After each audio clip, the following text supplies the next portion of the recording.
সূর্যের মায়ের ভোতা মুখ একেবারে থোতা হয়ে গেল আজ সকলের সামনে। হ্যাঁ বন্ধুরা, বিস্তারিত জানতে ভিডিওটিতে একটি লাইক দিয়ে চ্যানেলটি সাবস্ক্রাইব করে সম্পূর্ণ দেখতে থাকুন। নতুন পর্বতে দেখতে পাওয়া যায় দোল পূর্ণিমার দিন বাড়িতে সূর্যের মা আজ ভীষণ খুশি। সোহাগকে আর খুঁজে পাওয়া যাচ্ছে না এই ভেবে হঠাৎই সূর্যের মা সূর্যের সামনে মিষ্টি নিয়ে হাজির হয় আর সূর্যকে বলে, নাও মিষ্টি মুখ করে নাও। তখন সূর্য অবাক হয়ে বলে, কেন? সূর্যের মা বলে, যে মেয়েটাকে তুমি নেশার ঘোরে ঝোঁকের মধ্যে বিয়েটা করে ফেলেছিলে, সেই মেয়েটা নিজের থেকেই এই বাড়ি ছেড়ে চলে গেছে।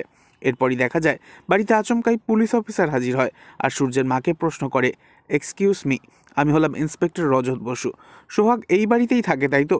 সূর্য বলে, হ্যাঁ অফিসার, এই বাড়িতেই থাকে। তখন অফিসার বলে, একবার ওকে ডাকুন তো।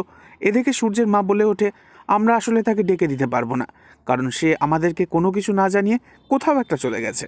তখন পুলিশ অফিসার বলে, এই জন্যই তো আমরা এই গোটা বাড়িটাকে সার্চ করতে এসেছি। একথা শুনে সূর্যের মা তো ভীষণ ভয় পেয়ে যায়। তবে সোহাগ তো আসবেই আসবে।